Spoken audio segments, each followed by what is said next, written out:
삼위 하나님께서 우리 모두를 예배의 자리로 부르셨습니다. 모두 자리에서 일어나 우리를 부르신 하나님을 향해 감사의 마음으로 찬양하며 경배하겠습니다.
여호와께서는 자기 백성을 기뻐하시며 겸손한 자를 구원으로 아름답게 하심이로다. 성도들은 영광 중에 즐거워하며 그들의 침상에서 기쁨으로 노래할지어다. 아멘. 오늘도 우리를 예배의 자리로 불러주신 하나님 아버지, 자기 백성을 기쁘시게 여기시는 하나님께 즐거움으로 찬양하게 원하오니 우리의 찬양을 기뻐 받아 주시옵소서. 예배 드리는 이 시간 영광 가운데 즐거움이 넘치게 하여 주시옵소서. 이 모든 것 예수님의 이름으로 기도합니다. 아멘. 사도들의 가르침을 이어받은 사도신경을 공동체의 신앙 고백으로 올려드리겠습니다.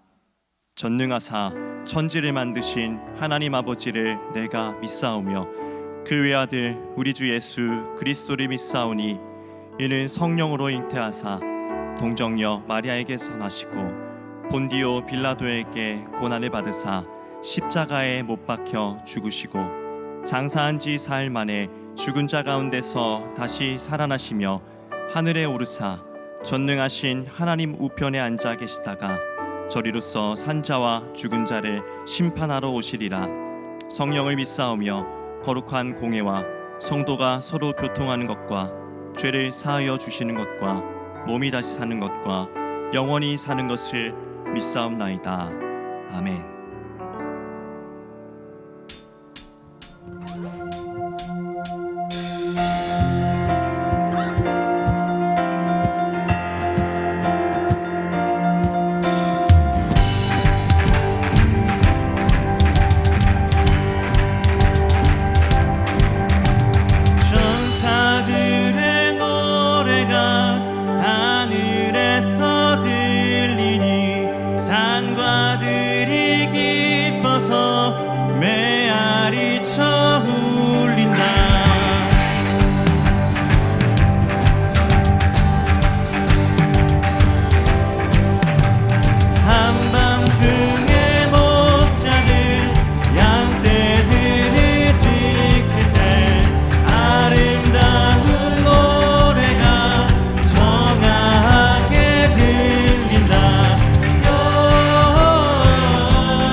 땅 위에 오신 하나님의 본체 십자가에 달리사 우리 죄 사셨네.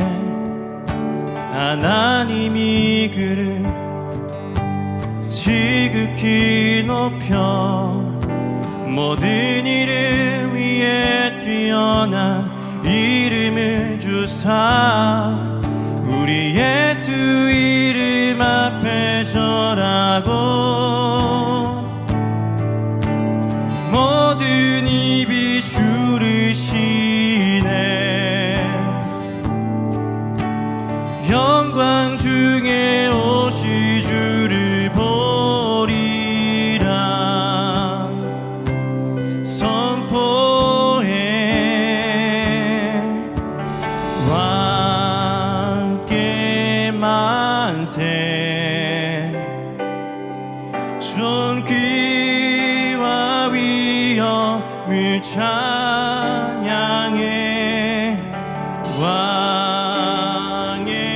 왕께 만세 주 예수 하나님.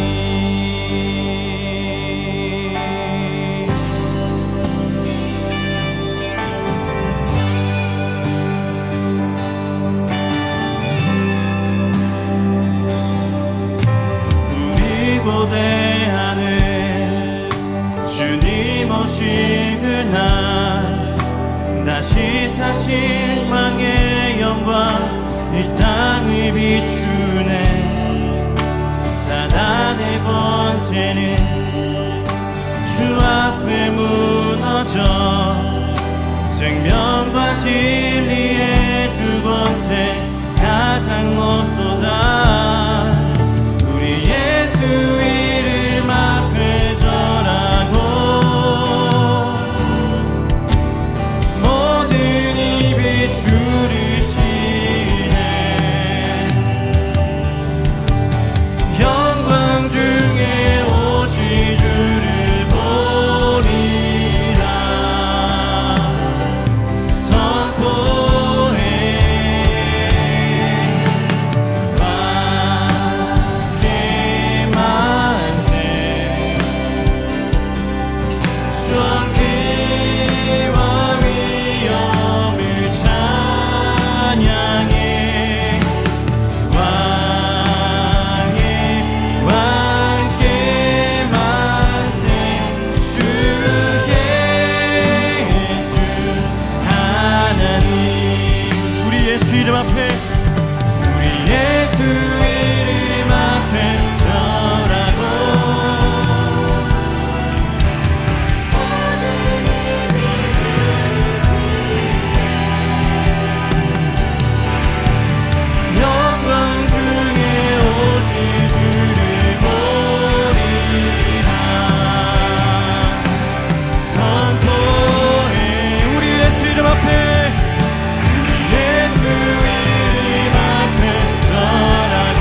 주여, 이 나라와 이 민족을 불쌍히 여겨 주시옵소서.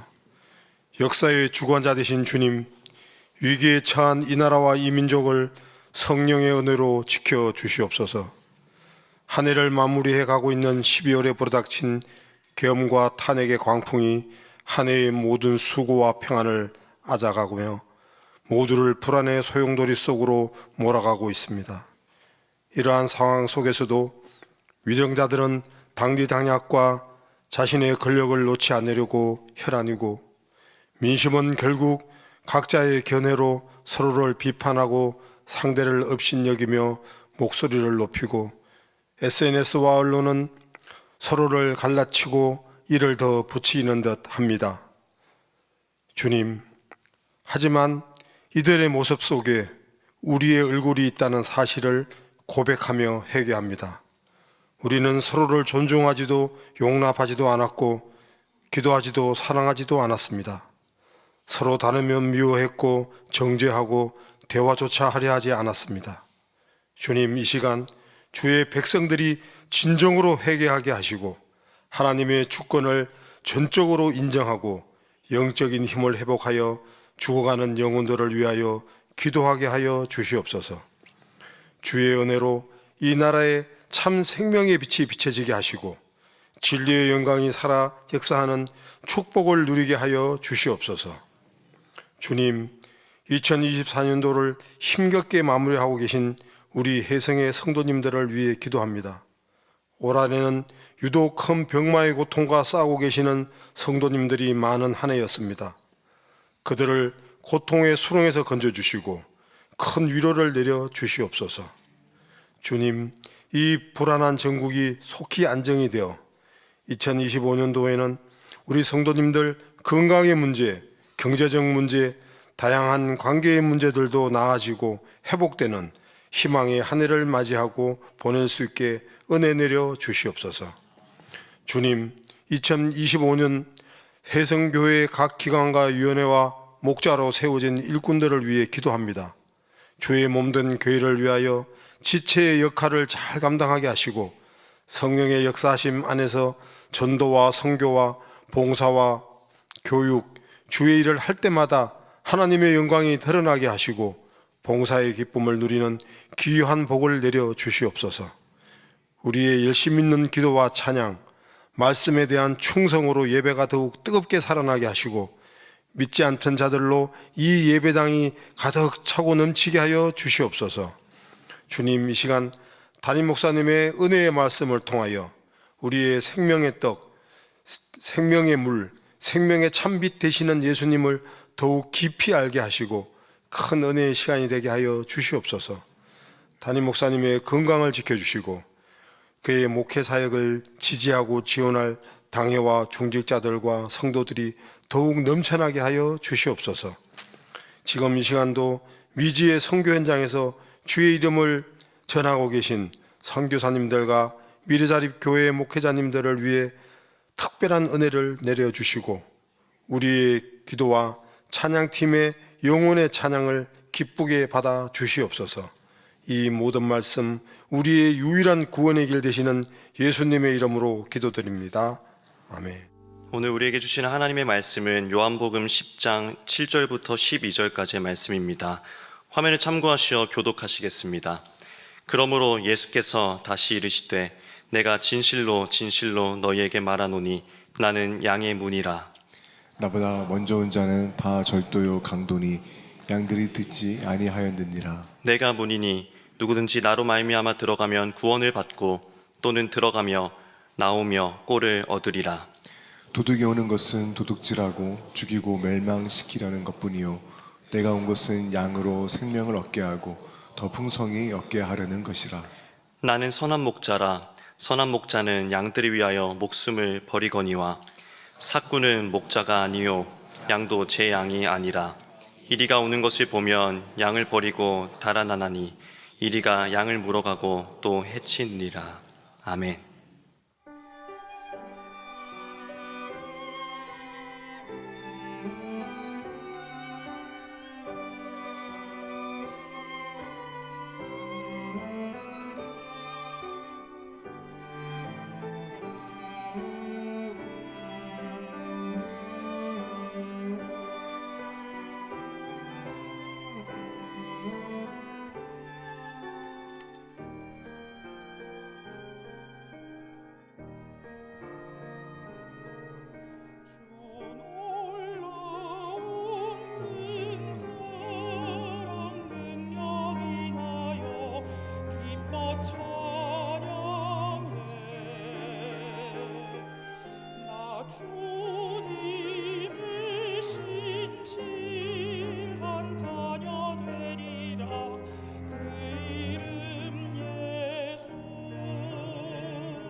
에고 에이미 나는 무엇이다 라는 예수님의 말씀 시리즈 세 번째 설교 시간입니다. 예수님은 요한복음 10장에서 자신을 일컬어 양의 문 그리고 선한 목자라는 표현을 사용하십니다. 따라하십시다. 나는 양의 문이라. 다시요. 나는 선한 목자라. 목축과는 거리가 먼 문화 속에 살아가는 우리로서는 이 말씀을 이해하려면 배경 연구를 위한 의도적인 노력이 필요합니다. 그러나 목축이 주업이었던 예수님 당시의 이스라엘 사람들에게는 이보다 더 직관적으로 느껴지는 비유와 상징은 없었을 것이다 라고 생각을 합니다. 오늘 살펴보려고 하는 이 말씀, 양의 문과 선한 목자라고 예수님께서 표현하신 내용은 구약 성경에 나타난 양과 목자의 이미지, 바로 하나님과 이스라엘 백성을 비유하신 말씀과 또 수전절이라는 유대의 절기와 그리고 에스겔의 예언, 또 스가랴의 예언, 그리고 유대의 목축 문화라는 여러 가지 관점에서 오늘 본문의 말씀을 좀 살펴보도록 하겠습니다. 오늘은 제가 살펴볼 주제가 6가지입니다. 잘 기억하시기 바랍니다. 첫 번째입니다. 양의 문과 선한 목자라는 이 표현은 구약 성경에 나타난 목자와 양의 비유에 기초를 두고 있습니다. 성경에는 하나님과 이스라엘 백성의 언약 관계를 왕과 백성, 아버지와 자녀라고도 표현을 하지만 목자와 양이라는 이 이미지가 가장 많이 나타나는 하나님과 이스라엘 백성의 관계 묘사입니다. 성경은 하나님께서 이스라엘 백성의 목자이시다 라고 선언하기를 즐겨합니다. 그리고 이스라엘 백성들 편에서도 하나님을 나의 목자라고 고백하기를 즐겨합니다. 이사야 선지자는 창조주 하나님께서 이스라엘의 하나님으로서 행하시는 이 일을 일컬어 목자의 일로 예언하고 설명합니다. 따라하십시다. 먹이시고 안으시며 인도하신다. 다시요. 먹이시고 안으시고 인도하신다. 생존을 위해 먹여주죠. 보호를 위해 안아주죠. 그리고 앞으로의 살 길을 위해 인도하는 것, 하나님이 이스라엘 백성을 이렇게 인도하신다라는 겁니다. 하나님께서 이스라엘 백성의 목자이심을 가장 분명히 보여주는 역사적 사건이 바로 출애굽 광야 여정이었습니다. 하나님은 40년의 광야 기간을 그냥 이끌었다라고 말하지 아니하고 양떼같이 지도하셨다. 목자로서 일하셨다고 말씀하죠. 하나님은 모세의 광야 시절뿐만 아니라 가나안 입성 시기에는 여호수아를, 그 뒤를 잇는 사사 시대에는 사사들을, 그 이후에 왕국 역사 기간 동안에는 다윗과 같은 왕들, 지도자들을 세우셔서 이스라엘 백성들의 목자로 일하게 하셨습니다. 하나님은 다윗을 두고 말씀하실 때 택하시고 취하셨다. 목자가 세워질 때 그냥 되는 게 아니라 하나님이 택하시고 취하셨다. 그 목자가 해야 할 일은 무엇이냐? 기르고 지도했다 라는 말로 설명합니다. 다윗이 충성스러운 목자의 모델, 여러분 오실 메시아를 다윗의 후손이요 다윗과 같은 목자라고 묘사할 때 도대체 다윗의 어떤 모습이 그렇게 아름다운 메시아의 표상이 될 수 있었던가 성경을 들여다보면 그는 원래 직업이었던 목자로 살 때에도 양들을 위해 목숨 걸고 맹수에게 맞섰던 이야기가 기록되어 있습니다. 사무엘상 17장 34절과 5절을 가만히 들여다보면 맹수가 양을 이미 물어가 버렸습니다. 목자 입장에서는 어쩔 수 없다고 포기할 수 있었을 텐데도 목자였던 다윗은 그 맹수를 따라갑니다. 그리고 그것을 쳤다라고 말하는데 그것이 뭐냐 하면 여러분 작은 짐승 정도가 아닙니다. 사자와 곰과 맞서 싸웁니다. 그리고는 건져내어 되찾아왔다라고 이야기합니다. 잃어버린 양 한 마리를 살리기 위해 자기의 목숨을 걸고 맹수에게 맞섰던 다윗의 모습입니다. 다윗은 지키는 목자일 뿐만 아니라 구하고 건져내고 살려내는 목자였습니다. 오늘 요한복음에서 예수님이 말씀하고 계신 이 목자의 이미지와 가장 많이 닮아 있는 인물이 바로 다윗이라는 겁니다. 다시 말합니다. 다윗은 양의 안전을 지키는 목자일 뿐만 아니라 잃은 양을 구하고 건져내고 살려내는 목자였습니다. 양들에게 있어 목자는 보호받을 수 있는 유일한 통로입니다. 구원의 길입니다. 절대적으로 필요합니다. 그래서 출애굽 광야 여정을 마감해야 했던 모세도 그의 삶의 마지막 순간에 이스라엘 백성들을 위한 중보의 기도를 하나님께 올려드릴 때 이 기도의 핵심 내용 중에 하나가 뭐냐? 그들을 이끌어갈 목자를 허락해 달라라는 기도였습니다. 따라하십시다. 출입하며, 출입하게. 다시요. 출입하며, 출입하게. 민수기 27장 17절에 기록되어 있는 모세의 이 기도, 여러분 출입한다라는 말은 드나들다라는 말인데 드나든다라는 것은 거기가 자기의 일터이다, 삶의 자리이다라는 의미입니다. 그리고 양들을 출입하게 한다라는 것은 안전하게 그들을 이끈다라는 뜻입니다. 맡아 주관하다, 이게 바로 출입하며 출입하게 하는 겁니다. 그런데 오늘 요한복음 10장 7, 8, 9절의 말씀 가운데 예수님께서는 양들이 들어가며 나오며 꼴을 얻을 것이라는 말씀을 합니다. 따라하십시다. 들어가며 나오며. 여러분 들어가고 나오는 것을 한자어로 뭐라고 표현하실 거예요? 출입하다라는 거예요. 그들이 출입하며 그들이 출입하며 꼴을 얻게 될 거다. 누구를 통해? 목자를 통해요. 어떤 목자입니까? 양의 문이 되는 바로 예수님을 통해서 말이에요.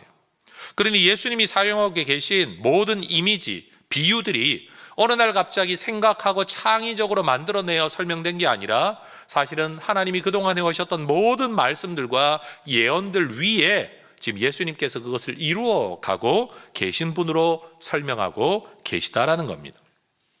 두 번째 주제입니다. 양의 문과 선한 목자라는 이 예수님의 표현은 수전절이라는 유대의 절기와 연결되어 있습니다. 오늘 본문 10장 22절을 보면 요한은 지금 기록하고 있는 이 내용이 절기적으로는 수전절, 계절적으로는 겨울에 있었던 일을 기록하고 있다라고 말합니다. 여러분 수전절은 달력상으로 보면 12월에 있는 절기이고요.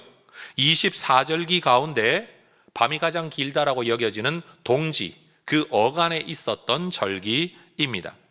그런데 대부분의 유대 절기가 성경에 기록된 역사적 사건을 배경으로 하고 있는데 반하여 수전절은 구약 성경이 기록이 종료가 된 말라기 선지자, 그 이후 세례 요한이 등장할 때까지 약 400여 년의 침묵의 기간이 있습니다. 우린 이것을 일컬어 성경의 침묵기라고 말합니다.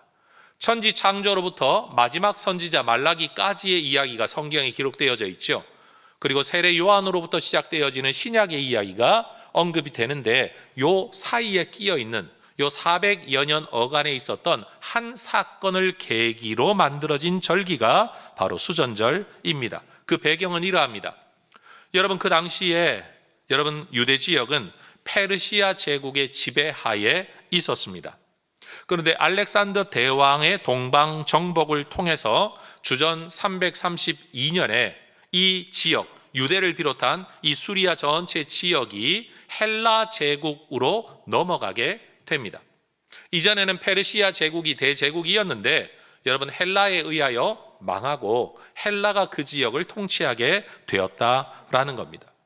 그러면서 이들의 문화도 헬라의 문화가 많이 유입되어져 점점 유대 지역도 헬라화 되어져 갔습니다. 심지어 이 시대에는 유대인들 가운데, 자녀들 가운데 많은 사람들이 자기의 모국어인 히브리어를 읽거나 쓸 줄도 모르는 사람들도 생겨났다고 합니다. 여러분 일제강점기 기껏해야 30여 년인데 여러분 강제적인 교육을 통해서 여러분 한국말보다는 일본말을 쓰게 만들었던 그 시대를 연상을 해보면 이해가 쉬우실 것 같습니다. 그래서 어쩔 수 없이 구약 성경을 히브리어로 기록된 이 성경을 자녀들에게 교육할 수가 없어서 이걸 헬라어로 번역하는 일이 생겼습니다. 그렇게 헬라어로 번역되어진 구약 성경을 우리는 70인경, 더 septuagint라는 이름으로 우리는 부릅니다. 여러분 권력자에 의해 시행된 이 강력한 문화 정책이 오랜 시간 길어지게 되자 철저했던 유대 종교성도 퇴색되어 갔습니다. 심지어 야손이라는 이름과 메넬라우스라는 이름을 가지고 있었던 어떤 제사장들은 그들이 분명히 유대교 제사장임에도 불구하고 유대인들의 성전 예배를 폐지하도록 앞장섰을 정도라고 합니다. 여러분, 그만큼 헬라화 정책에 의한 유대교의 퇴색이 강력했다라는 뜻입니다.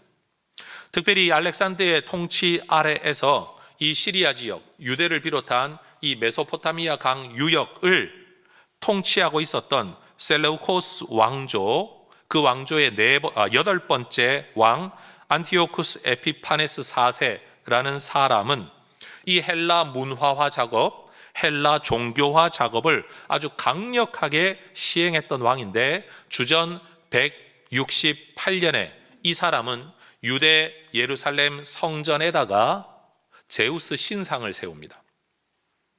그리고 그 제우스 신에게 드려지는 제사에 유대교에서는 절대로 금하는 돼지고기를 제물로 바칩니다. 여러분, 머릿속에 한번 연상해 보십시오. 오늘날 이런 개신교 예배당 안에 누군가가 우상을 갖다 세우고 거기다가 제사를 펼쳐놓고 거기다가 제물을 바치고 향을 피우는 일을 한다 하면 생각해 보십시오. 그 종교에 대한 엄청난 모독이고 부정이고 말살이 되겠죠. 이에 격분한 제사장 마타티아스라는 사람이 그의 5명의 아들들 제사장과 함께 이 셀류코스 왕조에 대한 저항 운동을 펼칩니다. 특별히 그 가운데 3번째 아들이었던 유다 마카비라는 이름을 가진 사람이 이 일을 주도해서 우리는 이 전쟁을 일컬어 마카비 전쟁이라고 역사가들은 부릅니다. 그들은 목숨을 건 철저한 이 항전을 통해서 168년에 우상을 세우고 돼지고기를 바친 일에 저항해서 4년의 전쟁에 걸쳐 164년에 성전을 회복합니다. 그리고 세워져 있던 모든 우상을 다 철거하고 더럽혀진 것들을 정결케 하고 하나님께 성전을 다시 바쳐드리는 봉헌식을 거행합니다. 이때 성전을 지켜낸 이 절기를 일컬어 하나님께 다시 바쳤다, 봉헌했다, 데디케이션, 바쳤다라는 의미의 히브리어 하누카라는 단어로 이 절기 이름을 붙였다고 합니다. 그리고 우리는 이것을 한글, 한자어로 번역하여 수전절이라는 절기로 우리는 부르고 있는데, 닦을 숫자에 궁궐 전자를 써서 성전을 닦아낸, 깨끗하게 한 절기, 그래서 수전절이라는 절기가 되었다라는 겁니다. 여러분, 우리는 현충일이 되면 이 나라를 지키기 위한 선조들의 희생을 기억합니다. 유대인들은 수전절이 되면 성전과 신앙, 하나님에 대한 예배, 제사를 회복하기 위해 목숨을 걸었던 자기들의 선조를 기억하는 겁니다. 여러분, 전 세계 어느 나라에서나 나타나는 일이지만 누군가는 개인의 지위, 영예, 부귀를 위해서 권력의 빌부터 정체성을 팔아먹는 사람들이 있습니다. 반대로 누군가는 그 정체성을 지키기 위해 목숨 걸고 투쟁하는 사람들도 있죠. 그래서 수전절이 되면 사람들은 이런 생각과 질문을 한다고 합니다. 우리는 누구인가? 우리는 어떻게 살아야 되나? 우리가 잃어버린 것은 무엇인가? 우리가 되찾아야 될 것은 무엇인가? 이 모든 과정에서 지도자들이 뭘 잘못했나? 어떤 지도자가 어떤 일을 했었는가? 그리고 지도자는 무엇을 지켜가야 되나? 우리는 무엇을 지켜가야 되나? 다시 말해 그들의 정체성에 대한 이야기, 지켜가야 할 전통에 대한 이야기를 그들이 고민하게 된다라는 겁니다. 바로 이런 질문을 가지고 고민해야 되는 수전절이라는 절기에 예수님께서는 선한 목자, 다시 말해 지도자에 대한 주제를 말씀하고 계시다라는 겁니다. 자, 3번째 주제입니다. 예수님께서 선한 목자라고 하신 이 표현은 스가랴의 예언 가운데 어떤 표현, 못된 목자라는 표현과 대비를 이루는 표현입니다. 다시 말해 예수님은 뜬금없이 어떤 단어를 내뱉은 게 아니라 성경에 예언되어져 있는 내용에 연이어 말씀하고 계시다라는 겁니다. 하나님께서 하나님의 백성들을 위해 세우신 목자, 곧 지도자들은 그들이 해야 할 일이 뭐냐 하면 예레미야 23장 4절에 근거하면 백성들을 두려워하지 않게, 놀라지 않게, 잃어버리지 않게 하는 게 지도자의 역할인 겁니다. 그러나 이스라엘 역사에서 거의 대부분의 목자인 이 지도자들은 이 역할과 사명에 실패했습니다. 그래서 구약 성경에 기록된 스가랴 선지자 스가랴 11장 17절에 보면 못된 목자라는 표현이 나옵니다. 누가 못된 목자이냐? 양떼를 버린 목자가 못된 목자입니다.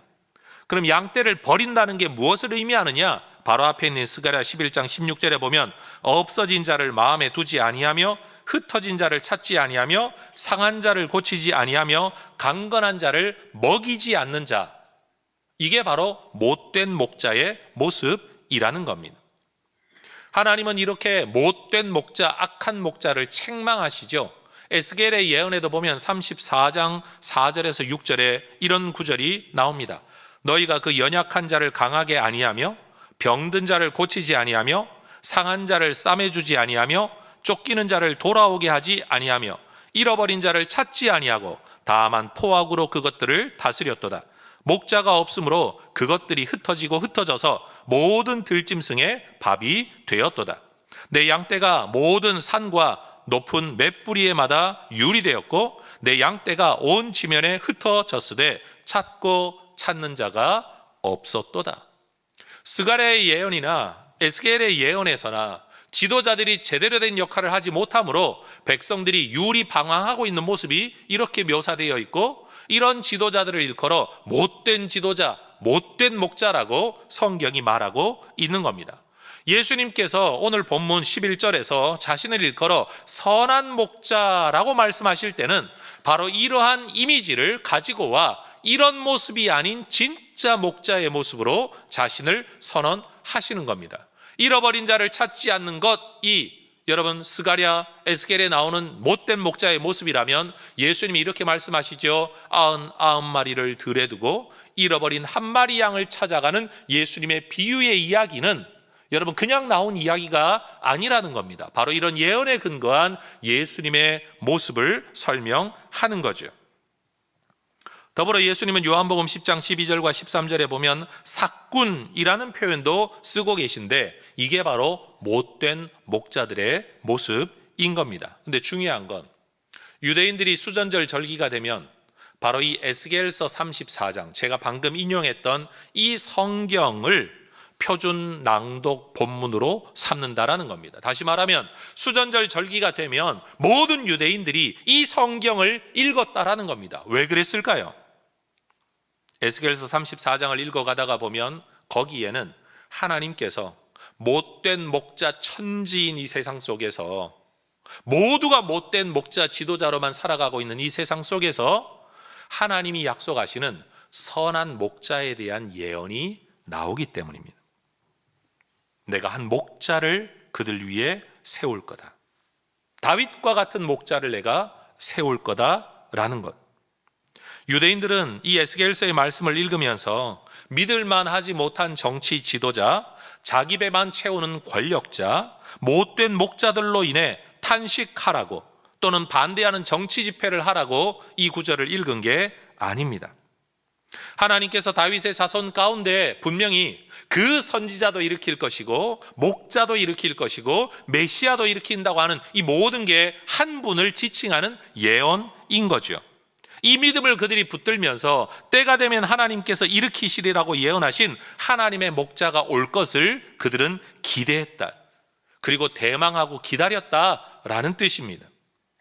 여러분, 이러한 믿음, 이러한 기다림은 이 설교 시리즈 가운데 언급했던 신명기 18장 15절 나와 같은 선지자 하나를 일으켜 너희를 이끌 거다, 이 말을 바꾸면 나와 같은 목자를 일으켜 하나님이 너희를 앞으로 계속 인도해 주실 거다라는 예언의 말씀, 그것과 연결되어 있다는 거죠. 여러분, 바로 이 예언의 주인공으로 오신 분이 예수님이십니다. 예수님은 목자 없는 양과 같이 살아가는 이스라엘 백성들을 불쌍히 여기시는 선한 목자이셨습니다. 그리고 불쌍히 여기는 것을 더 넘어서서 양을 위해 목숨을 버리신 선한 목자이신 겁니다. 우리 기독교에서는 12월이라는 이때를 되면 성탄절을 앞두고 이 기간을 우리는 대림절 또는 대강절이라는 말로 표현합니다. 메시아를 기다린다. 기다릴 대자에 임할 임자, 대림절기.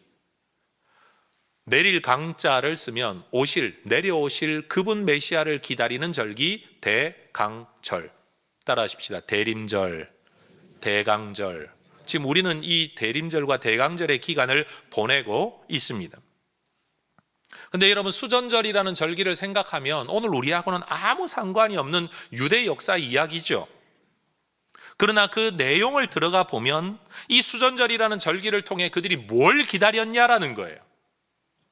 오실 선지자, 오실 목자, 오실 메시아를 성경을 읽으면서 기다리는 절기가 수전절이었다는 거예요. 그런 면에서 오늘 우리가 지켜가고 있는, 우리가 기억하고 있는 이 대림절의 기간이 수전절의 의미와 맞닿아 있다는 것을 우리는 또한 알게 되는 거죠. 자, 이제 네 번째 주제입니다. 양의 문과 선한 목자라는 이 표현은 당시 이스라엘의 목축 문화와 깊이 연결되어 있습니다. 오늘 살아가는 우리에게는 도시의 빌딩 그리고 도로를 가득 채운 자동차의 모습이 낯설지 않죠. 예수님 시대에는 들판에서 양을 거느리는 목자들의 모습이 굉장히 흔하고 익숙한 모습이었을 겁니다. 그런데 목자들은요, 도둑이나 짐승들 때문에 밤중에는 절대로 양을 들판에 버려두지 않았다고 합니다. 양들이 풀을 뜯는 곳이 마을에서 가까울 때는 저녁이 되면 항상 양들을 끌고 마을로 돌아옵니다. 근데 여러분, 양 한두 마리 있는 집도 있겠지만 많은 양을 가진 집들도 있겠죠. 집안에 이 양들을 다 데리고 올 수는 없었을 겁니다. 그래서 그들은 마을에 공동 우리를 만들어 두고 양을 끌고 오면 그 우리에 다 집어넣고 밤새 이 양을 지키는 책임 맡은 사람 하나를 고용해서 양들을 지켰다고 합니다.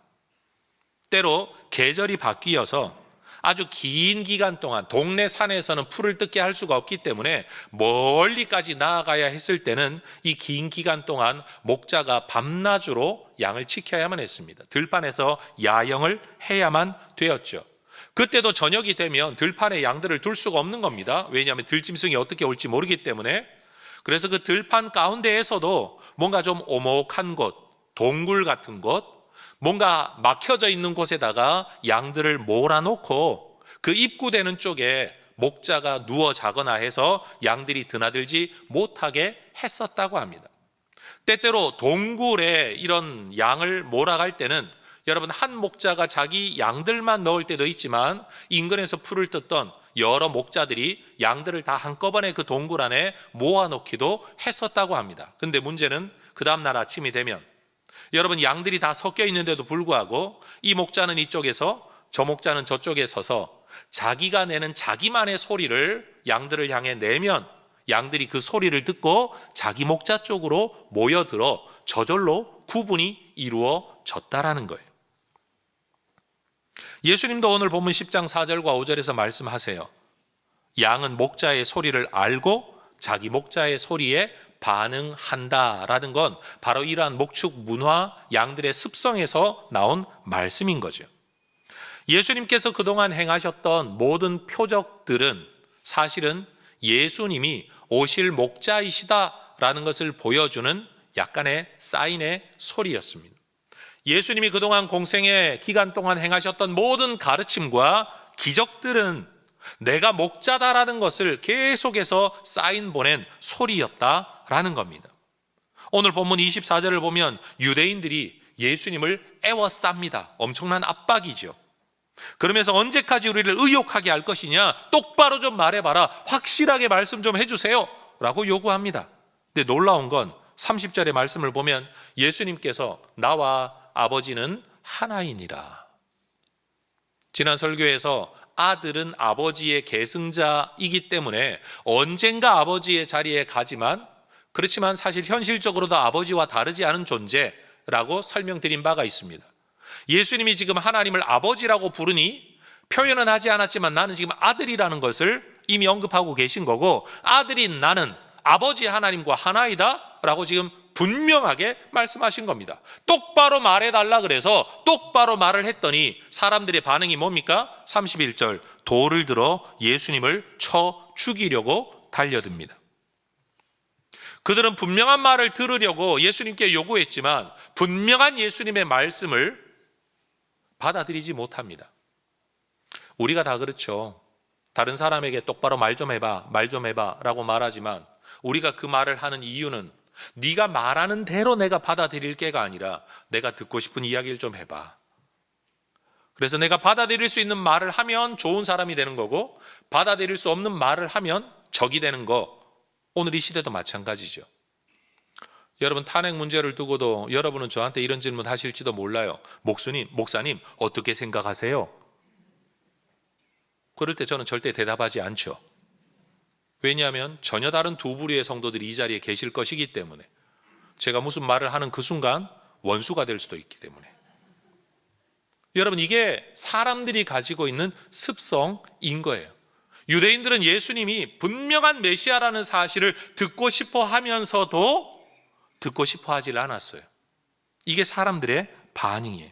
유대인들이 기대했던 메시아, 목자, 그 선지자는 어떤 사람입니까? 제압하고 점령하고 군림하고 승리하는 메시아입니다. 로마를 무찌르는, 우리의 독립을 가지고 오는, 다윗의 왕조를 다시 세워주는, 우리를 배불리 먹여주는 그런 메시아를 기대하고 있다는 사실이죠.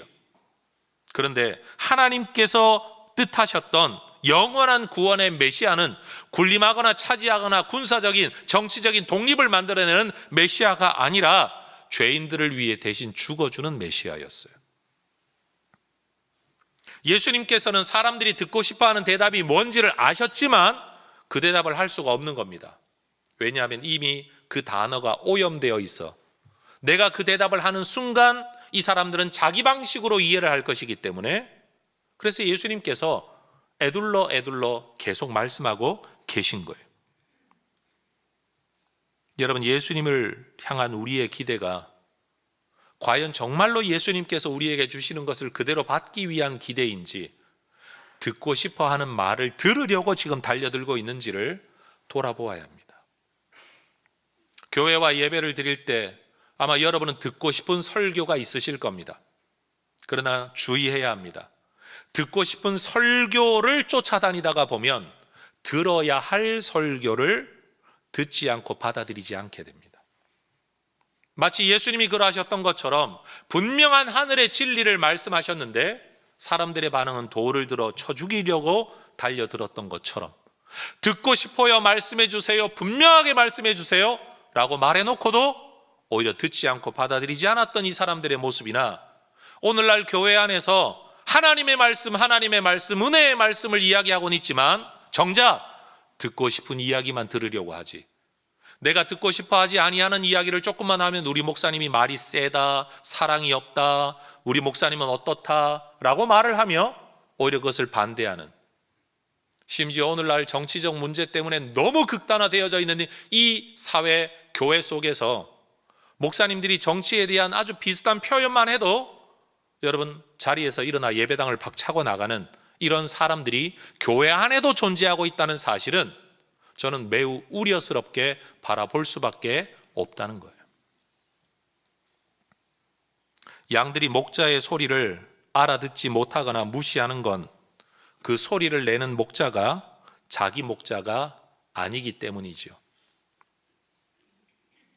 자기가 듣고 싶은 대답이 아닌 대답을 하는 예수님을 그들이 받아들이지 않은 이유는 요한복음 10장 26절이 말씀하는 것처럼 그들이 예수님의 양이 아니기 때문이라고 예수님께서 말씀하고 계세요.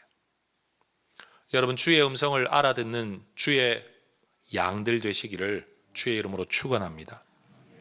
그 목자의 소리를 분별할 줄 알고 알아들을 줄 알아야 돼요. 엉뚱한 목자의 이야기를 듣고 따라가고 있다, 여러분이 진짜 예수님의 양인지 아닌지 돌아봐야 됩니다. 요즘 들려지는 이야기가 얼마나 많습니까? 너무 많은 이야기에 너무 많은 견해들이 있는 이때에 여러분 하나님이 주시는 분별력을 가지고 오직 예수님의 이야기를 제대로 들으실 수 있기를 다시 한번 축복합니다. 5번째 주제입니다. 양의 문 그리고 선한 목자라는 예수님의 표현은 구약 제사 제도의 희생 제물 그리고 이 희생 제물과 연결되어진 메시아 예언에 따른 예수님의 그리스도이심을 보여주는 말씀입니다. 양의 문과 선한 목자라는 말과 그리스도라는 말이 연결되어 있다라는 것입니다. 양들이 목자를 따르는 것은 그렇게 목자를 따를 때 자기들에게 좋은 것이 주어진다는 것을 알기 때문입니다. 양이 목자를 따르는 건 억지가 아닙니다. 자발적인 것입니다. 그들이 목자를 따르는 것은 두려움 때문에가 아닙니다. 사랑 때문입니다. 하나님의 어린 양이신 예수님께서도 하나님의 강압이 아니라 하나님께 대한 자발적 순종으로 십자가의 길을 따라가십니다. 그렇습니다. 여러분, 우리에게도 우리 개인에게도 무엇인가를 할 자유와 하지 않을 자유가 우리에게 있습니다. 해야만 한다고 하니까 의무감에서 책임감에서 억지로 하는 게 아니라 하고 싶어서 하는 것이 자발적인 것이고 하고 싶어 하는 게 진짜 사랑이죠. 사랑으로 누군가를 섬기는 사람들은 그걸 억지로 한다고 말하지 않습니다. 그 일을 하면서도 내가 이걸 꼭 해야 되냐? 그렇게 말하지 않습니다. 왜냐하면 사랑이고 자발성이기 때문에 그렇습니다. 좋아서 하는 일이고 하고 싶어서 하는 일이기 때문에 그렇습니다. 전 오늘 우리 해성교회 가족들에게 이렇게 말하고 싶습니다. 여러분, 교회 생활을 하며 신앙생활을 하면서 하나님을 섬기는 과정 속에서 꼭 이렇게까지 해야 돼? 라고 말하고 있다면 그 사람은 자발성으로 그 일을 하고 있는 게 아니겠죠. 의무와 책임감에서 억지로 그 일을 하고 있는 거겠죠. 내가 생각하는 수준보다는 더 넘친다는 생각을 하고 있는 거겠죠. 사랑이 동기가 아니라 의무가 동기가 되면 그런 말을 할 수 있습니다. 그러나 여러분, 그러한 의무와 그러한 책임은 오래가지 못합니다. 내가 힘들고 지칠 때는 할 수가 없는 겁니다. 그러나 사랑은 어떤 상황에서도 우리로 하여금 누군가를 자발적으로 섬기게 하는 힘이 되는 겁니다. 여러분, 신앙생활, 교회생활, 특별히 사회생활 속에서의 신앙을 지켜가는 일이 억지, 그래서 왜 굳이 이렇게까지? 라고 말하지 아니하고 자발적인 양들의 순종과 같은 사랑에 근거한 것이 될 수 있기를 또한 주의 이름으로 권면드립니다. 여러분, 교회 안에서는 다양한 말이 나올 수는 있습니다. 아이를 키우다가 보면 애들이 어려서 이게 무슨 뜻인지도 모르고 배워오는 말들이 있습니다. 어린이집, 유치원 가서 욕을 배워오기도 하고 어디서 배웠는지 땡깡 부리는 것도 배워오기도 하고. 근데 여러분, 그럴 수는 있지만 부모는 그걸 내버려 두지 않습니다. 이건 이번으로 끝나야 되는 것, 계속하면 안 되는 것, 이건 좋은 습관이 아닌 것, 좋은 언어가 아닌 것, 우린 이것을 훈육이라고 이야기합니다.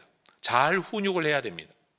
여러분, 교회 안에도 다양한 배경을 가진 사람들이 모여 있는 곳이기 때문에 여러분 각자가 어디서 배웠든지 어떤 배경이 있든지 나름대로의 말과 행동을 할 수는 있습니다.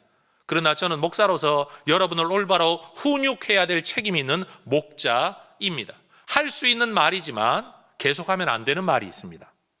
보일 수 있는 모습이지만 절대로 하나님 앞에, 성도들 앞에 올바르거나 유익하지 않은 모습이 있을 수 있다라는 사실입니다. 전 우리 해성교회가 그런 면에서 하나님의 말씀으로 잘 훈육된 여러분, 그런 하나님의 종들, 하나님의 교회 공동체가 되기를 저는 소망합니다. 우리를 살리시려는 하나님의 사랑 때문에 선한 목자이신 예수님은 양을 위해 대신 죽어 주십니다. 선한 목자라는 이 의미는 능력이 많고 돈이 많아서 모든 필요를 채워준다, 여기에 포인트가 있는 게 아닙니다. 선한 목자의 핵심은 뭐냐? 양들을 위해 자기를 희생한다는데 진정한 포인트가 있는 겁니다. 예수님께서 말씀하시는 선한 목자 되심의 핵심은 대속의 죽음, 희생의 죽음, 십자가의 죽음의 의미가 있는 겁니다. 예수님께서 메시아로서 이 땅에서 하신 일은 다윗 왕조의 역사적 재건이 아닙니다. 유대의 정치적인 독립도 아니었습니다. 메시아로서의 예수님의 사역의 절정은 십자가 죽음인 겁니다. 새 언약의 희생 제물로서 십자가 대속의 죽음에 자신을 내어 준 겁니다. 여러분, 예수님의 이 십자가 죽음의 사건을 일컬어 메시아의 일, 메시아 사건, 메시아 행위라고 신학적으로는 표현을 하는 겁니다. 그래서 여러분, 신약 성경을 읽어가다가 보면 그리스도라는 단어가 나올 때마다 항상 죽음, 희생이라는 의미가 있는 문장들이 함께 짝으로 나올 때가 많습니다. 다시 말하면 그리스도 되심은 어디에 있느냐? 능력에 있는 게 아니라 희생에 있다는 사실이에요. 그리스도 되심은요, 탁월함에 있는 게 아니라 대속의 죽음에 있다는 거예요. 유대인들이 생각하는 메시아는 능력, 메시아는 배부름, 메시아는 평안, 메시아는 승리, 이게 구약의 이미지라고 한다면 정작 우리의 메시아로 오신 예수님이 그리스도이시다라고 말을 할 때는 희생과 대속의 죽음과 연결되어 있다는 거예요. 제가 성경 구절 5개를 한번 인용해 보겠습니다. 고린도전서 15장 3절, 그리스도께서 하신 일이 뭐냐? 우리 죄를 위하여 죽으신 거다. 로마서 3장 24절, 그리스도 예수 안에 뭐가 있냐? 속량이라는 게 있다는 거예요. 로마서 5장 6절, 그리스도께서 하신 일이 뭐냐? 경건치 않은 자를 위하여 죽으셨다. 고린도후서 5장 14절, 그리스도의 사랑이 뭐냐? 한 사람이 모든 사람을 대신하여 죽은, 그게 바로 그리스도의 사랑이다. 갈라디아서 1장 4절, 그리스도가 하신 일이 뭐냐? 우리를 건지시려고, 우리 죄를 대속하시려고 자기 몸을 주신 거다. 그리스도 되심은 항상 대속의 죽음과 연결되어 있고 대신하여 희생하고 죽는 이미지가 바로 선한 목자의 이미지라는 사실이에요. 예수님께서 생각하시는 선한 목자의 역할은 양떼들이 해를 입거나 도둑질 당하지 않도록 도둑을 막아내는 문이 되시는 거예요. 그래서 양의 문이세요. 그런데 여기 한 걸음 더 나아가 하나님 나라에 들어갈 수 있도록, 영원한 구원의 생명에 들어갈 수 있도록 문이 되어 주신다라는 점에서도 예수님은 양의 문이신 거죠. 그리고 이 이미지는 시편에서 이미 예언되어졌던 내용이에요. 여호와의 문, 의인들이 들어가는 그 문, 구원의 문. 예수님은 이것을 양의 문이라고 설명하신 겁니다. 여러분, 예수님만이 구원으로 들어가는 문이십니다. 우리는 예수님의 속죄의 죽음으로 인해 생명과 구원과 천국에 들어갈 수 있는 겁니다. 그래서 여러분, 사도들도 말하기를 영원한 생명을 얻는 길, 하나님을 아는 길, 구원의 길은 오직 예수뿐이라는 겁니다. 전 세계에 존재하는 모든 종교들을 한번 뒤져보십시오. 종교의 창시자가 되었든지 신이라고 일컫는 신화가 되었든지 여러분, 그들은 탁월한 능력과 지혜가 있을는지 모릅니다. 그것으로 사람을 유익하게 할는지는 모릅니다. 그러나 신이 인간을 위하여 대신 죽어 주었다는 이야기는 예수님 이야기 외에는 없습니다. 세상의 모든 종교는 탁월한 능력으로 인간을 도와준다고 말할 수는 있죠. 그게 용왕신이 되든 산신이 되든 바다의 신이 되든 아니면 땅의 신이 되든 하는 나무의 신이 되든 돌의 신이 되든 여러분, 그것으로 도와준다고는 하지만 우리를 위하여 죄값을 대신 치른다, 우리를 위하여 죽어준다는 신은 우리 예수님 외에는 없습니다. 예수님만이 선한 목자입니다. 예수님만이 그리스도이신 겁니다. 6번째 주제입니다. 예수님께서 양의 문과 선한 목자로서 그럼 우리에게 베풀어 주려고 하시는 게 뭐냐? 바로 풍성한 생명입니다. 그런데 이 말씀이 바로 수전절마다 읽었던 에스겔서 34장과 연결되어 있어요. 요한복음 10장 10절 보면 여러분, 서구권에서는 John 10:10이라고 말을 하면 이게 바로 우리가 구원받아 누려야 될 하나님의 은혜에 대한, 요한복음 10장 10절, 예수님은 그렇게 말씀하세요. 생명을 얻는데 더 풍성히 얻게 하려 한다. 생명을 얻는데 더 풍성히. 그래서 우리는 이것을 풍성한 생명이라는 말로 줄여 부르죠. 양의 문이 되시고 선한 목자이신 예수님이 우리에게 오셔서 십자가 대속의 죽음을 통해 우리에게 주려고 하는 게 뭐냐? 풍성한 생명이라는 거예요. 따라하십시다. 풍성한 생명. 그럼 도대체 뭐가 풍성한 생명이냐? 라고 말하면 수많은 설교자들도 여기서 돈 잘 버는 거, 애들 잘 되는 거, 출세하는 것, 별의별 이야기를 다 합니다. 근데 여러분, 이 말씀도요, 어느 날 뜬금없이 예수님이 만들어낸 표현이 아니라는 거예요. 에스겔서 34장을 읽어보면 거기에 하나님이 우리에게 주려고 하시는 풍성한 생명이 뭔가가 이미 예언되어 있습니다. 자, 14절과 15절 그리고 25절부터 27절까지 화면에 보여드릴 테니까 풍성한 생명, 하나님이 우리에게 주려고 하시는 풍성한 생명이 뭔지 함께 읽어보도록 하겠습니다. 시작. 좋은 꼴을 먹이고 그 우리를 이스라엘 높은 산에 두리니 그것들이 그곳에 있는 좋은 우리에 누워 있으며 이스라엘 산에서 살진 꼴을 먹으리라. 내가 친히 내 양의 목자가 되어 그것들을 누워 있게 할지라. 내가 또 그들과 화평의 언약을 맺고 악한 짐승을 그 땅에서 그치게 하리니 그들이 빈 들에 평안히 거하며 숲을 가운데에서 잘지라. 내가 그들에게 복을 내리고 내 산 사방에 복을 내리며 때를 따라 소낙비를 내리되 복된 소낙비를 내리리라. 그리한즉 밭에 나무가 열매를 맺으며 땅이 그 소산을 내리니 그들이 그 땅에서 평안할지라. 따라하십시다. 이것이 풍성한 생명입니다. 사실 절에 가나 교회에 오나 복 받기를 원하는 건 다르지 않습니다. 근데 여러분, 우리가 원하는 게 어디에서 다른가 하면 일반 종교에서는 내가 원하는 것을 얻겠다고 달려드는 것, 이게 복이죠. 내가 원하는 게 이루어지는 게 복이죠.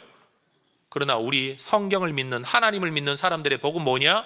하나님이 약속하신 것이 내게 이루어지는 것, 이게 복인 겁니다. 세상의 복과 하나님의 복이 다른 건 뭐냐? 세상에서는 내가 원하는 게 복이고 우리에게는 하나님이 우리에게 주겠다고 하신 일이 이루어지는 것, 이게 복인 거예요. 그러니 여러분, 신년이 다가올 때 그저 복 받기를 원합니다, 복 많이 받아라, 이렇게만 말할 게 아니라 하나님이 약속하신 이 복이 내게, 우리 가족에게, 우리 자녀에게 이루어지기를 원한다. 이게 성경적인 신앙인 줄로 믿습니다. 생명을 얻고 더 풍성히 얻는다라는 것은 양들이 도둑들, 짐승들 때문에 불안에 떨며 공포 가운데 겨우 생존하는 이미지가 아니에요. 배부르게 먹고 토실토실 살이 쪘는데 이들 판에 저들 판에 마음껏 잠자고 있는 모습, 그게 바로 하나님이 원하시는 아름다운 복의 모습이라는 겁니다. 그리스도를 통해 얻는 구원, 생명, 우리는 이것을 영생이라고 말을 하죠. 근데 영생, eternal life, 영생은요, 시간적으로만 영원하다라는 뜻이 아니에요. 우리는 영생 그러면 죽어 천국 가서 영원한 생명을 얻을 거라고만 생각하는데, 영생의 진정한 의미는 시간적으로도 영원할 뿐 아니라 질적으로도 최고의 것, 그게 영생입니다. 죽어 천국 가는 것만이 영생이 아니라 이 땅을 사는 동안 하나님이 우리에게 주려고 하시는 은혜를 풍성하게 최고의 것으로 누리는, 다시 말해 풍성한 생명을 누리는 삶이 바로 영생이라는 거예요. 여러분이 영생을 누리시기를 주의 이름으로 축복합니다. 전 지금 죽어 천당 가라는 말을 하고 있는 게 아닙니다. 이 땅을 사는 동안에 하나님이 주시는 이 풍성한 생명, John 10:10, 요한복음 10장 10절, 양으로 생명을 얻게 하되 더 풍성히 얻게 하려고 내가 십자가를 진다, 내가 이 생의 죽음을 죽는다. 여러분, 이것이 우리의 삶에 이루어져야 된다라는 거예요. 절도이자 강도인 사람들은 자기 꿈과 자기 목적을 위해 타인을 착취하죠. 세상의 지도자라고 일컫는 사람들은 자기 만족을 위해 양들을 죽입니다. 양들을 희생시킵니다. 그러나 선한 목자이신 예수님은 자기 만족이 아니라 양들의 만족과 양들의 풍성함을 위해 자기를 죽입니다. 남을 죽여 나를 살리느냐, 나를 죽여 남을 살리느냐, 여기에 선한 목자의 기준이 있는 겁니다. 그래서 요한복음 10장의 말씀을 시작하면서부터 예수님께서는 문을 통하여 양의 우리에 들어가지 아니하고 다른 데로 넘어가는 자는 절도며 강도다라는 말씀하십니다. 따라하십시다. 절도, 강도. 아니 뭐 한 단어만 쓰시면 되지 뭘 굳이 이렇게 두 단어를 쓰시나라는 생각이 들죠. 연구하다가 보니까 안드레아스 퀘스텐베르거라는 성경학자가 이 성경 구절을 설명하면서 절도라고 말할 때는 몰래라는 뜻이 있잖아요. 그렇죠? 그래서 은밀성을 표현하는 거다. 강도는 뭐죠? 힘으로 남을 제압하여 빼앗아가는 거잖아요. 이거는 폭력성을 상징하는 거다. 따라하십시다. 은밀성, 폭력성. 여기까지가 그 학자의 설명이었는데, 제가 이 구절을 가지고 더 많이 생각하고 묵상을 하다가 보니까 왜 굳이 예수님은 이 두 가지 표현을 쓰셨을까를 계속 생각하다가 보니까 오늘 설교의 주제가 되는 표현, 양의 문, 선한 목자, 또 두 개의 표현이에요. 한번 들어보십시오. 절도당하지 않으려면 깨어 있어야 합니다. 이를 위해 목자는 양의 문이 되어야 합니다. 강도에게 양을 빼앗기지 않으려면 목자는 목숨 걸고 맞서 싸워야 합니다. 목숨을 걸고 맞서 싸우는 자, 양의 생명을 위하여 자기 목숨까지 내어주는 자, 그게 선한 목자인 겁니다. 신학적으로는 의미 있는 어떤 단어들을 나열해서 같이 대칭되게 하는 걸 평행법이라고 부릅니다. 다시 말해 예수님께서 절도요 강도라는 말씀을 1, 2절에서 먼저 하셔놓고 뒤에 양의 문과 선한 목자를 말씀하신 것은 이미 예수님의 머리와 의도 속에 이 평행법적 사고를 가지고 계시며 표현하고 계신 겁니다. 여러분, 주님은 우리의 안전을 위하여 밤낮으로 우리를 지키시는 양의 문이신 줄로 믿습니다. 하나님께로 나아가게 하는 구원의 문이 되신 줄로 믿습니다. 그리고 우리가 그 구원을 얻을 수 있도록 우리를 그냥 힘으로만 지켜주고 빼앗기면 어쩔 수 없다 하시는 분이 아니라 자기 목숨을 내어주면서 우리를 사자와 곰의 입에서 빼앗아 오는 선한 목자이신 줄로 믿습니다. 그런데 여러분, 다윗이 내가 곰과 사자에게 발톱에서 양을 건져내었다, 이 표현이야말로 예수님께서 말씀하고 계신 선한 목자의 가장 실질적인 그림이라는 거예요. 그래서 예수님은 다윗의 후손이 되시고 다윗의 계보를 잇는 목자가 되시는 겁니다. 여러분, 양떼를 위해 자기 목숨을 버리신 예수님, 이야말로 우리의 유일한 구세주 선한 목자이심을 믿습니다. 예수님은 생명의 빛으로서 우리에게 하나님을 밝히 드러내어 주시고 기록된 모든 예언의 말씀이 무엇을 말하고 있는가를 보게 하시는 주님이신 줄로 믿습니다. 예수님은 자기를 생명의 떡으로 내어주어 우리를 살리는 분이십니다. 예수님은 생명의 물이 되시는 성령을 보내셔서 우리의 죄를 씻어주시고 우리를 구원하시는 선한 목자이십니다. 길을 잃은 양떼, 사실은 마귀라는 사자와 곰의 발톱에 이미 움켜 빼앗겨간 우리를 주님이 버려두지 않으시고 자기 목숨의 대가를 치러 그 발톱에서, 이빨에서 우리를 건져내신 겁니다. 선한 목자로서의 희생을 통해 우리를 구원하셨다는 겁니다. 그래서 그리스도 예수님만이 우리를 구원으로 들어가게 하고 하나님께로 나아가게 하는 유일한 구원의 문, 양의 문 되심을 믿습니다. 이 믿음을 가진 우리가 어떻게 살아야 될까요? 성경 한 구절을 읽고 설교를 마치겠습니다. 오늘 본문 요한복음 10장 27절입니다. 함께 읽어보겠습니다. 내 양은 내 음성을 들으며 나는 그들을 알며 그들은 나를 따르느니라. 따라하십시다. 듣고 따라야 합니다. 다시요. 듣고 따라야 합니다. 예수님만이 진짜 목자인 줄로 알고 여러분, 주님과 주님의 말씀을 들어야 합니다. 귓등으로 듣는 거 말고요, 마음으로, 인격으로, 순종으로 듣고 따라야 합니다. 이게 신앙생활입니다. 그게 예수 믿는 자입니다. 그래서 예수님께서도 모든 족속을 제자 삼으라 말씀하실 때 세례를 베풀고 그 다음 가르쳐 지키게 하라 말씀하셨습니다. 오늘 말씀하고 뭐가 다릅니까? 믿고 듣고 따르는 것, 그게 바로 예수쟁이들의 삶인 줄로 믿습니다. 여러분, 세상에 어느 누구도 우리를 위해 자기 목숨 내어놓지 않습니다. 그리고 인간적으로 목숨을 내어놓았다고 해도 그걸로 얻을 수 있는 게 별로 없습니다. 그런데 예수님을 통하여 우리가 얻은 건 영원한 생명입니다. 여러분, 예수님이 선한 목자이십니다. 우리를 지키시는 양의 문, 또 천국으로 들어가게 하는 유일한 구원의 문이 되신 줄로 믿습니다. 그래서 양의 문, 선한 목자라는 이야기 또는 성경 구절을 읽을 때마다 여러분, 창세기부터 이어지는 모든 구약과 신약의 이야기들이 여러분 머릿속에서 파노라마처럼 펼쳐지면서 이 말씀의 감동이 극대화되어지고 이해가 커지며 여러분, 하나님의 그 좋으심에 대하여 더 감격하여 예배하는 하나님의 백성들 되시기를 축복합니다. 기도하겠습니다. 오직 우리의 유일한 선한 목자이신 예수님의 음성을 듣고 그분을 따르며 그분이 주시는 풍성한 생명을 누리며 살아가는 하나님의 백성들, 하나님의 양무리들 되게 하옵소서. 예수님 이름으로 기도합니다. 아멘. 자리에서 일어나 찬양하며 봉헌하겠습니다.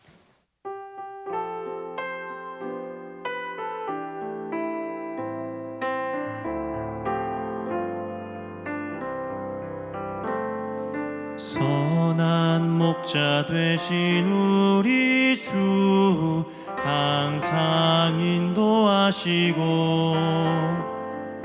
푸른 풀밭 좋은 곳에서 우리 먹여주소서. 선한 목자 구세주여 항상 인도하소서. 선한 목자 구세주여 항상 인도하소서. 양의 문이 되신 예수여 우리 영접하시고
서양문을 함께 고백하겠습니다.